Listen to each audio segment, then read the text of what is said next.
কইরা টাকা ভিক্ষা দেন ভাই, ধন্যবাদ ভাই, আল্লাহ আপনার ভালো করুক। এই শোন, ওইটা আমার গাতিকে না। কিছু টাকা ভিক্ষা দেন ভাই, ধন্যবাদ ভাই, আবার আসবেন। হ এটাই তো মনে হয়।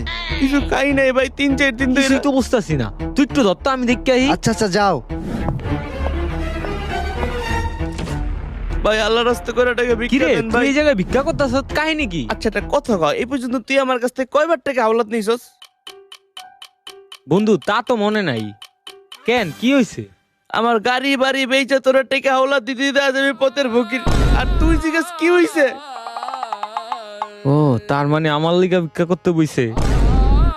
ও সরি বন্ধু, আমি বুঝতে পারি নাই তুই আমার লিগা ভিক্ষা করস। বন্ধু ভিক্ষা মিক্ষা করে আসে না কিছু? বন্ধু তা ভালোই আয়, ডেলি 1500 টাকা হইয়া যায়। বন্ধু তাইলে আমার 1000 টাকা হলার দে না, আমার গাড়ি তেল শেষ হয়েছে গা, ঠেলে ঠেলে নিয়ে যেতেছি। ওরে তেল তো ভরা লাগবে। আবার আইছস টাকা হাওলাত নিতে?